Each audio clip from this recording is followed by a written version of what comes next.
Bonjour à toutes et à tous, bienvenue dans Smart Impact, l'émission des entreprises à impact positif. Voici notre sommaire. Mon invité aujourd'hui, c'est Yon Saleh, responsable de l'Observatoire de la finance à impact social chez FAIR, qui publie avec le quotidien La Croix le baromètre de la finance solidaire. On fera le point sur son développement en France et dans le monde. Le débat de Smart Impact, il porte sur les engagements RSE de la filière cuir, qui publie son livre blanc 2022 et veut lutter contre ce qu'elle appelle le cuir bashing. Et puis la start-up éco-responsable du jour, c'est Wounded Woman, marque de sous-vêtements pour les femmes qui viennent de subir une césarienne et d'autres opérations de chirurgie du ventre. Finance, maroquinerie, santé, 3 univers, 30 minutes pour les explorer. C'est parti, c'est Smart Impact.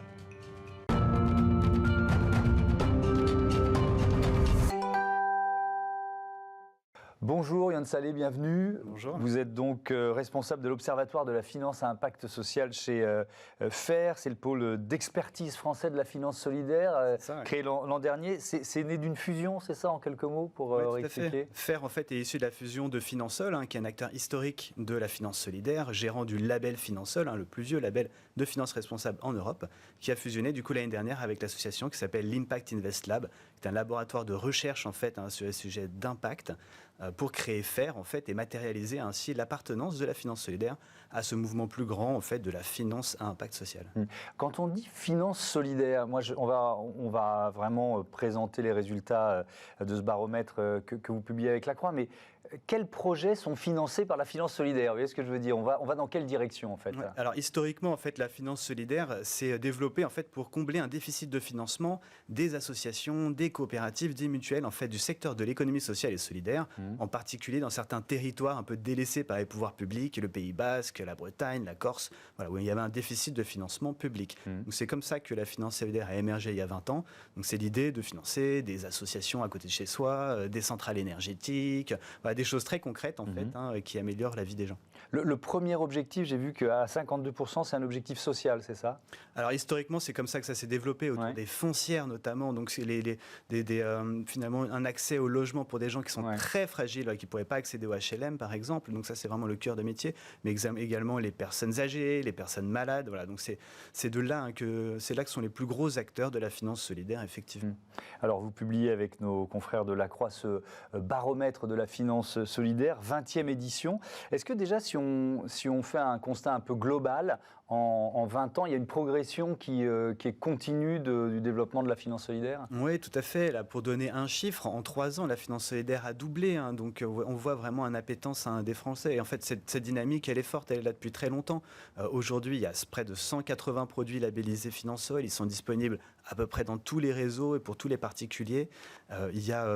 C'est vraiment diversifié et c'est une finance en fait qui parle beaucoup aux gens parce qu'elle est très transparente, elle est très matérielle, en fait très concrète, beaucoup plus que d'autres formes de finance responsable. Quelques chiffres sur l'année dernière, les chiffres 2021, un encours global de la finance solidaire de 24,5 milliards d'euros, une progression sur un an de plus de 5 milliards d'euros, soit 26% de progression. Effectivement, on retrouve ces chiffres. Je crois que 5 milliards d'euros, c'est un record de progression en valeur absolue, c'est ça ? Tout à fait.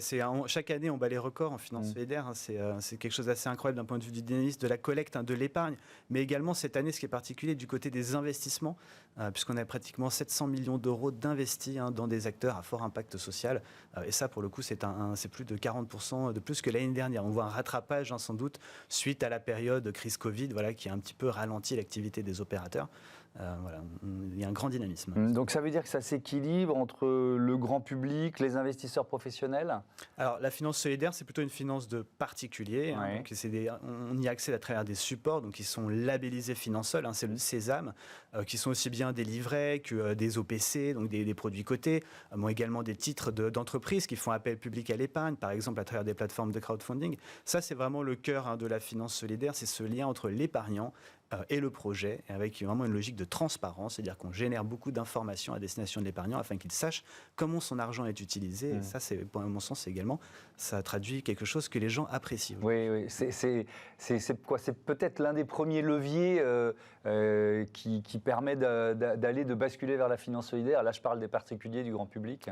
Ouais, il y a cette demande de transparence, quoi. Absolument, je pense que ça, c'est une appétence générale, de toute façon, sur l'utilisation de l'argent. On le voit avec des applications comme Rift, par exemple, qui permettent de mieux comprendre comment utiliser son argent. Là, ce qui va être en plus, ça va être ce côté aussi impact social et environnemental positif. C'est-à-dire qu'on va vraiment soutenir des personnes en grande fragilité. On va travailler sur de la rénovation, par exemple, du bâti, pour des personnes qui sont très fragiles, qui auraient du mal à se financer pour réduire leur coût de chauffage, par exemple. En ce moment, c'est vraiment d'actualité. C'est ce genre de choses. Est-ce que la loi Pacte a joué, enfin je sais que la loi Pacte a joué un rôle, mais quel rôle, en quoi ça a été un accélérateur du développement de la finance solidaire? C'est vrai que la finance solidaire s'est développée à travers une série de lois, et la dernière en date, c'est la loi Pacte, qui oblige en fait tous les assureurs à proposer une unité de compte solidaire, donc un petit support en fait solidaire dans tous les contrats d'assurance vie qui sont proposés aux particuliers aujourd'hui. Donc ça a effectivement été un accélérateur. Ce baromètre, il permet de voir la progression sur 20 ans de l'épargne solidaire dans le patrimoine des Français. Et alors en pourcentage, en 20 ans, c'est juste vertigineux. C'est combien déjà?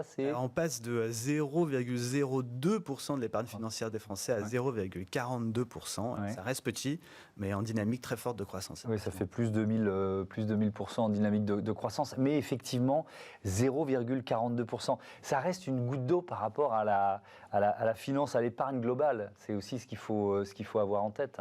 Oui, tout à fait. Alors au niveau de faire, en fait, notre objectif, c'est d'atteindre 1% rapidement. Et on est dans une logique de croissance qui devrait nous permettre de le faire. Et aujourd'hui, par exemple, des canaux comme l'assurance vie sont des nouveaux canaux de croissance pour la finance solidaire. Maintenant, il reste aux acteurs, aux assureurs de faire la promotion des produits pour que les Français y souscrivent. Ouais. Est-ce qu'il y a des...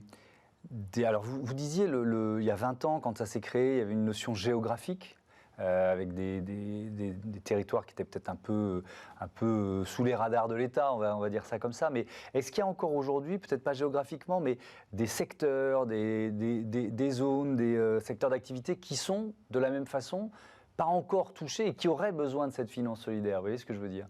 Si on se met par rapport à la taille des enjeux, en fait, c'est très clair. Et aujourd'hui, c'est peut-être ça que nous apporte l'impact. Donc on essaie de tirer les meilleures pratiques, en fait, pour enrichir la finance solidaire. C'est la mise en perspective avec la taille des enjeux. Et on voit, par exemple, les questions de lutte contre le changement climatique. Donc il y a l'importance de remplacer toutes les chaudières à gaz, tous les systèmes, en fait, qui sont émetteurs de gaz à effet de serre. Donc cette dimension un peu environnementale qui va venir en plus du solidaire, puisque pour le label Finansol, il faut toujours qu'il y ait une dimension sociale, et l'environnemental vient en plus. D'accord, donc c'est quelque chose qui se couple. Donc là, ça veut dire quoi concrètement? Ça veut dire qu'à horizon, je ne sais pas, 5 ans, vous allez aider, grâce à cette finance solidaire, des particuliers qui ne pourraient pas, dans d'autres cas de figure, changer de système de chauffage, tout simplement. C'est un exemple, effectivement, de public qu'on va aller chercher à cibler. Après, ça peut être des crèches, ça peut être des territoires ruraux, par exemple des villages où il n'y a plus d'activité économique. On va être en capacité de remettre, en fait, des épiceries, des lieux d'activité, en fait, pour redynamiser des villages. Ça, ce sont des enjeux qui sont très prégnants, avec des acteurs, par exemple, comme Village Vivant, qui sont extrêmement dynamiques et qui ont beaucoup de succès là-dessus. Donc là, on est effectivement dans l'économie de proximité. Vous nous l'avez dit en ouverture, la création de Fer, c'est Finansol et un spécialiste de l'innovation dans le secteur. Qu'est-ce qu'il faut inventer? Vous voyez ce que je veux dire? En quoi on innove dans ce secteur de la finance solidaire aujourd'hui? Alors, l'acteur avec lequel Finansol a fusionné travaillait beaucoup sur un outil qu'on appelle les contrats impact social, qui est en fait un espèce de contrat tripartite entre l'État, une association qui va être opératrice et une banque en fait qui va financer. Et en fait, l'État rembourse la banque seulement si l'opérateur atteint des objectifs d'impact qui se fixent au préalable. Donc, c'est un schéma un petit peu compliqué. Ça montre bien un petit peu comment est-ce qu'on introduit ces logiques d'impact. Aujourd'hui, au niveau de l'impact, le grand cadre le plus important, c'est celui qu'on appelle les objectifs de développement durable de l'ONU, qui nous fixent des objectifs à horizon 2030 pour la France, mais comme pour le reste du monde, aussi bien sur les aspects sociaux qu'environnementaux. Et la grande innovation qui reste à faire, c'est justement travailler sur l'efficacité de l'allocation d'actifs pour atteindre en fait les enjeux les plus cruciaux des objectifs de développement durable au niveau de notre pays, voire au niveau des régions et des départements. Ils ne sont évidemment pas les mêmes en fonction des endroits. Oui, évidemment. Je voudrais qu'on termine simplement avec une petite ouverture sur le monde. Ce chiffre que vous donniez tout à l'heure, 0,42% de l'épargne solidaire dans le patrimoine des Français, au niveau mondial, c'est encore pire, je mets des guillemets. C'est-à-dire ça représente quoi au niveau mondial? Alors, Alors c'est un peu difficile à dire parce qu'en fait, cette finance des particuliers, par exemple, n'existe pas. Dans le reste c'est vraiment une innovation française avec des produits par exemple qu'on appelle les 90-10 où finalement 90% de l'argent de l'épargne va être placé sur les marchés et 10% va pouvoir être investi dans des entreprises non cotées, donc de l'économie sociale et solidaire. Et c'est cette innovation française en fait qui permet d'aller chercher les particuliers et de leur permettre justement de devenir investisseurs à impact. Mais dans les autres pays, c'est une finance plutôt institutionnelle. Voilà, donc c'est difficile de mettre en perspective les chiffres. En France, pour le coup, les investisseurs institutionnels sont un petit peu en retard. On estime qu'ils ont investi à peu près 1 milliard d'euros dans des acteurs de l'économie sociale et solidaire. En dehors des banques, évidemment, les banques sont plus impliquées. Mais voilà, et là, on se fixe également un objectif à 1%, en sachant que la gestion d'actifs en France, c'est à peu près 3 000 milliards. Ce serait atteindre 30 milliards d'engagements des investisseurs institutionnels dans la finance solidaire. Merci beaucoup, merci Yon Saleh, à bientôt sur Bismart. On passe à notre débat, la filière cuir s'engage. Retrouvez le débat de Smart Impact avec Veolia.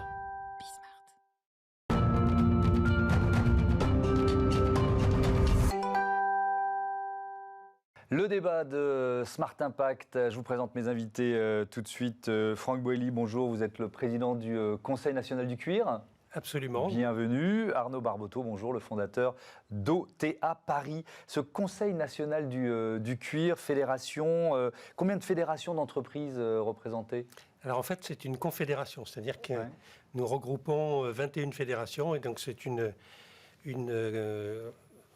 représentation très large puisque ça va de l'élevage jusqu'à la distribution des produits finis en passant par le cœur du réacteur, c'est-à-dire le secteur industriel.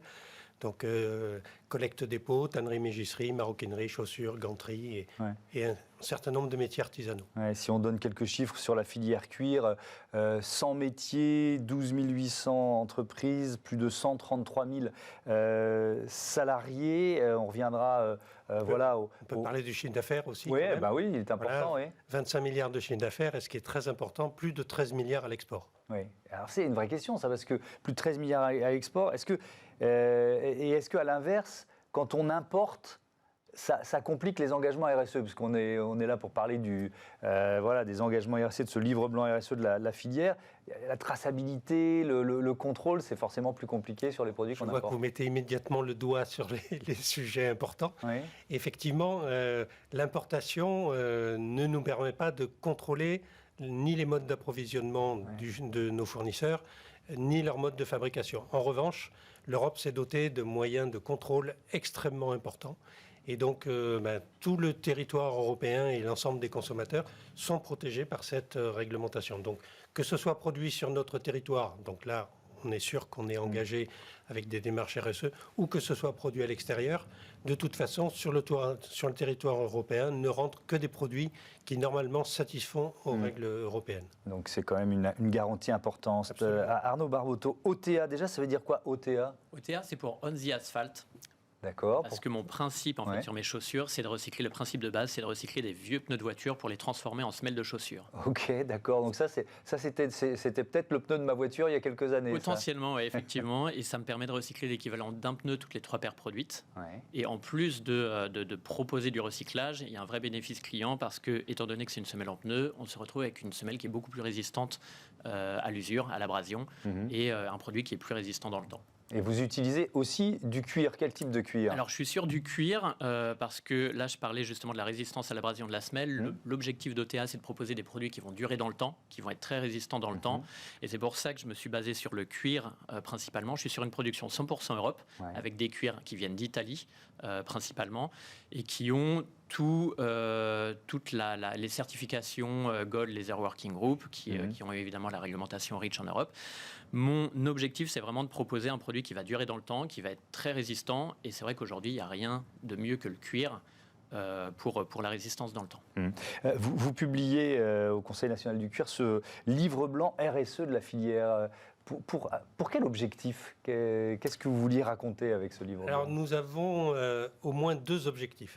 D'une part, de montrer au grand public la démarche RSE de la filière qui est profonde et ancienne.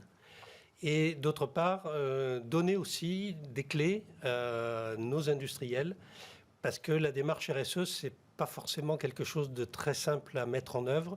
Et donc, on leur donne quelques outils, quelques exemples pour leur montrer qu'en fait, ils sont un peu comme M. Jourdain, ils font déjà de la RSE sans le savoir, ne serait-ce qu'en appliquant la réglementation. Ouais. Vous parlez de cuir bashing. Pourquoi ? À qui vous pensez quand vous employez cette expression ?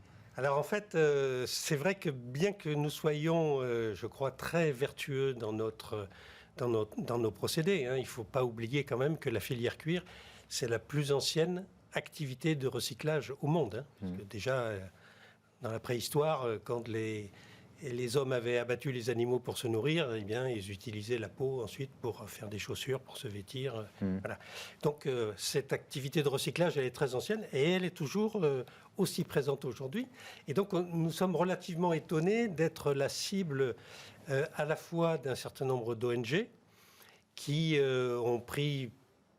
ont un parti pris, on va dire, c'est d'être contre le cuir, et donc qui véhiculent un certain nombre d'informations qui sont tout à fait inexactes. Et je dirais la plus emblématique d'entre elles, c'est par exemple de dire que dans le monde, 1 milliard d'animaux sont abattus pour leur peau. Donc ça, ce n'est pas vrai. C'est-à-dire que c'est faux, absolument. Il n'y a faux. aucun animal qui est élevé uniquement pour sa peau. C'est ce que vous nous dites. C'est d'abord une filière alimentaire. C'est une filière alimentaire. Et de toute façon, le business model ne tient pas, puisque la valeur de la peau, c'est environ 5% de la valeur d'un animal. Donc, qui va élever un animal pour 5% de sa valeur ? Bon, je veux dire, on a déjà répondu à la question. Ouais. Donc ça, c'est je veux dire, les premières démarches contre le cuir. Et la deuxième, ce sont les fabricants de matières dites alternatives qui fondent le marketing de leurs produits sur l'attaque du cuir en disant on est beaucoup plus vertueux, regardez, nous on fabrique avec des matières d'origine végétale et donc le cuir c'est mal et nous c'est bien. Donc voilà, cet argumentaire un peu binaire ne résiste pas non plus à l'analyse parce qu'on se rend compte que la plupart de ces matières contiennent une proportion très élevée de matières synthétiques issues de la pétrochimie. Et donc nous sommes absolument persuadés que notre modèle est beaucoup plus vertueux. Arnaud Barboteau, est-ce que vous utilisez aussi du cuir recyclé et si oui, c'est quoi le cuir recyclé ? Alors oui, j'utilise du cuir recyclé qui est fabriqué à base de chutes de gants de jardin. Okay. Qui, en fait, quand toutes les découpes sont faites dans les pots de cuir, le cuir et les chutes de cuir sont retravaillées de manière à en refaire du cuir. Et pour rebondir sur ce que disait M. Bouilly sur les alternatives véganes, justement, où je suis totalement d'accord avec ça, parce que c'est vrai qu'aujourd'hui, moi, je n'utilise pas ça non plus, parce que c'est fait en majorité en polyuréthane, donc c'est du plastique vierge. Et d'autant plus qu'il y a une étude allemande d'un laboratoire indépendant allemand qui a montré en fait que ces produits étaient beaucoup moins résistants dans le temps que du cuir, qui cassait beaucoup plus rapidement, et que moi, mon objectif, c'est pas de proposer un produit qui va casser au bout de 3 mois. Oui, c'est sur la durée, sur le cycle de vie du produit. La durée de vie, exactement. Mais est-ce que ces comparatifs, ils ont été faits par des organismes indépendants ? Parce que moi, j'entends sur ce plateau, je reçois aussi des marques qui se positionnent effectivement comme vegan, des alternatives au cuir. Donc j'entends les deux arguments. Est-ce qu'il y a des comparatifs indépendants qui ont été faits ? C'est ce que je veux dire. Bien sûr, et quand vous recevez ces marques, vous pouvez leur conseiller justement d'aller se faire contrôler par des organismes indépendants. Maintenant, on a la preuve scientifique, parce que les analyses ont été faites.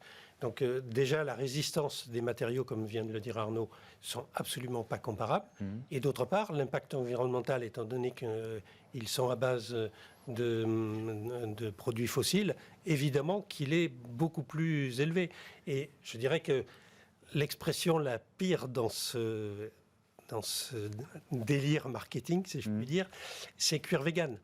Parce que c'est un oxymore, cuir vegan. C'est-à-dire que ce qui est cuir est d'origine animale. Il y a un décret en France qui le prouve. Et vegan, c'est ce qui proscrit tout ce qui vient de l'animal. Donc on dit les deux choses contradictoires en même temps. Ce qui veut bien dire qu'en fait, on utilise ce terme pour masquer le terme qu'on avait avant et dire voilà, on a des matériaux synthétiques. Ça au moins c'est clair, le consommateur le comprend. Et d'ailleurs, l'essentiel de notre démarche, c'est d'informer le consommateur. On n'a absolument rien contre les matières alternatives et que chacun trouve son marché et c'est parfait. Il faut juste que le consommateur sache exactement ce qu'il achète. C'est ça qui est essentiel. Arnaud Barboteau, vous avez une démarche d'innovation quand vous lancez votre marque. Est-ce que les filières existent? Est-ce que il a fallu batailler pour finalement créer les sneakers dont vous rêviez? Alors oui, sur la semelle, évidemment, sur la semelle, ça a été très compliqué. Il y a eu plus de 2 ans de développement, de recherche et de développement, et je suis toujours en train d'améliorer les process, etc. Et après, pour tout ce qui est matériaux, justement, dont on parlait, c'est non-stop. Moi, je rencontre tous ces fournisseurs-là tous les 6 mois, les alternatives au cuir. Je refais des tests en laboratoire, même moi, de manière indépendante, et je mets tous mes résultats de manière très transparente sur mon site web pour montrer justement les différences de résultats. Et donc il y a énormément de recherches qui sont faites comme ça. Et après, c'est juste un choix stratégique pour savoir sur quel positionnement on se base pour dire l'objectif, c'est vraiment de proposer un produit qui dure dans le temps. Donc c'est un produit qui sera en cuir.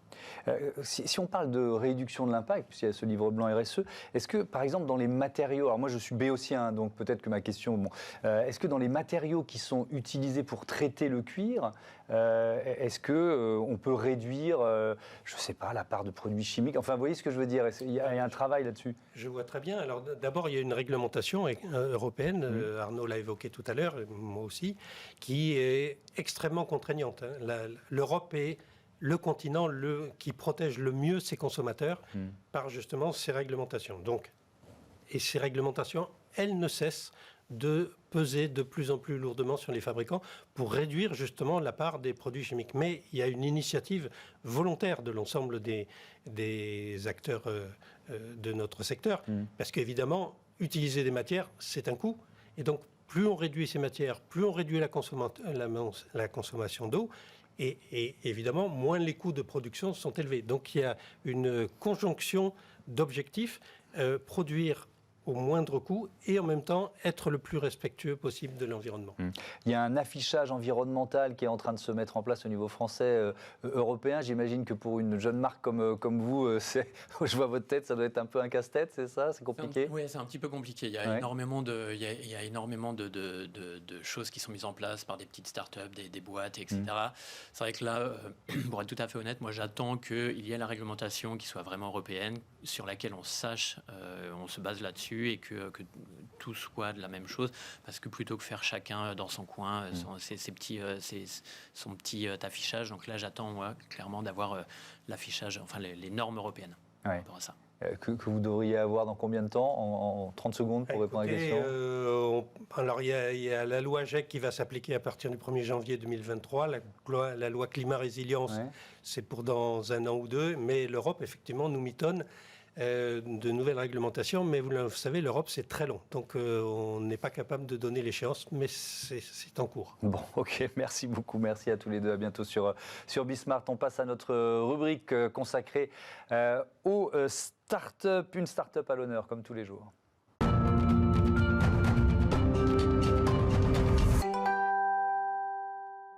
Bonjour Audrey Bouillet, bienvenue. Bonjour. Vous êtes la présidente fondatrice de Wounded Woman. C'est votre histoire personnelle, c'est ça qui vous a donné envie de créer cette marque?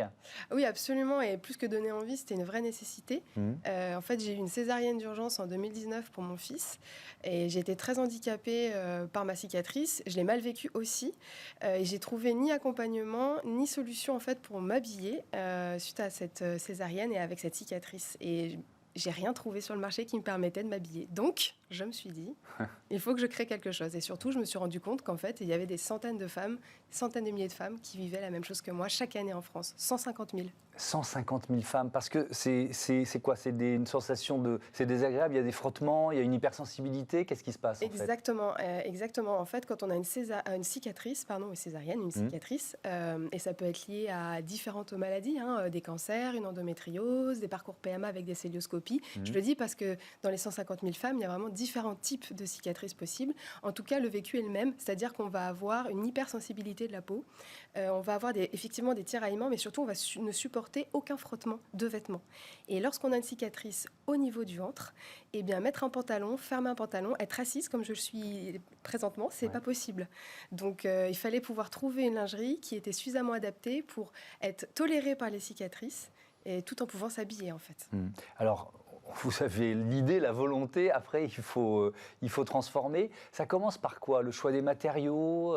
Comment vous avez procédé? Exactement. La première chose, j'ai été justement voir le vécu des autres femmes, déjà la première chose. C'est là que je me suis rendu compte, 150 000 femmes par an souffrent de leurs cicatrices au ventre, je dis bien au ventre. Et puis ensuite, je me suis dit, je ne crée pas de la mode, je veux vraiment quelque chose d'utile, certes d'élégant, mais je veux que ce soit bien fait, que ça pollue le moins possible. Comment on fait? Donc j'ai essayé de trouver les prestataires fournisseurs justement les plus éthiques possibles, et surtout le tissu, et c'était ça la difficulté, qui allait être le plus éthique, le plus propre possible, le plus avec le meilleur impact possible, mais qui soit aussi efficace. Et c'était ça qui était compliqué. C'est-à-dire qu'au départ, j'étais partie, par exemple, sur du tencel. C'était pas possible parce que ça bouge et on aurait eu des frottements. Donc, je suis partie sur une matière qui est très performante, qui ne bouge pas, qui fait une seconde peau et qui est ultra durable dans le temps. Donc, en fait, ce que j'ai fait comme parti pris, c'est de me dire, certes, c'est du polyamide et de l'élastane, mais il est Cotex standard 100 et il est extrêmement durable et c'est du 2 en 1. Ce que je voulais, c'était proposer aux femmes quelque chose qui était qui allait les accompagner en fait dans chaque moment de leur vie. Et c'est une lingerie, ce sont des culottes qui sont portées en lingerie, mais aussi en maillot de bain. Voilà, donc on essaie de faire le plus, au mieux, le plus efficace, avec le minimum d'impact négatif et le plus d'impact positif. Oui, donc c'est la durée de vie du produit qui va permettre de réduire son impact, on l'a bien compris. Cette filière, ces matériaux, tout ça, vous avez pu le trouver en France? Elles sont fabriquées où, vos culottes? Évidemment, donc l'autre impact, c'est le trajet de pouvoir aussi valoriser le savoir-faire français. Ça me tenait extrêmement à cœur. J'ai eu une autre vie avant et c'était des sujets de souveraineté, donc ça me tenait très à cœur. Le tissu, il est 100% français. Il est fait en France et il est fait dans un des derniers ateliers qui s'est créé de la matière première jusqu'aux produits finis, y compris la teinture. Tout est intégré maison, donc je suis très fière de travailler avec eux. C'est dans quelle région? Ils sont en Ardèche. En Ardèche.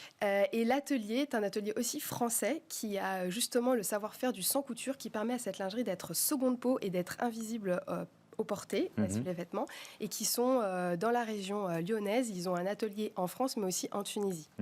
Vous êtes une toute jeune marque. Vous en êtes où de votre développement aujourd'hui? Effectivement, on commence tout juste. Donc, la marque a été créée l'année dernière et on termine là une période de crowdfunding, donc de financement participatif, qui ont permis aux femmes d'acheter en pré-vente la lingerie. Et puis voilà, tout ce que permet le crowdfunding de sympathique, des petits cadeaux. Et voilà. Ce qui est intéressant, cette notion de financement participatif, parce que vous l'avez évoqué dans la création du produit, il y a une communauté en quelque sorte. C'est aussi là-dessus que vous misez pour développer l'entreprise? Alors plus que miser, dans vraiment l'ADN de Wounded Women, il y a 3 piliers principaux. Le premier, c'est vraiment tout ce qui est conseil informatif. Et là, on travaille avec les professionnels de santé.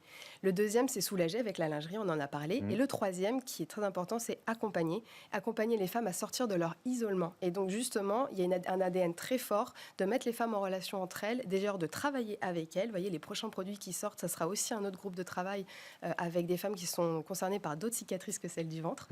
Mais je fais tout avec elles et surtout, je les mets en relation entre elles quand elles me contactent. Et l'idée, c'est vraiment de faire accepter aussi le corps des femmes avec des cicatrices. Ça, j'y tiens beaucoup et on travaille beaucoup là-dessus. Merci beaucoup, Audrey Bouillet. Bon vent à votre marque Wounded Women. À bientôt sur Bismart. Voilà, c'est la fin de cette émission. Merci à toutes et à tous de votre fidélité à Bismart, la chaîne des audacieuses et des audacieux. Salut.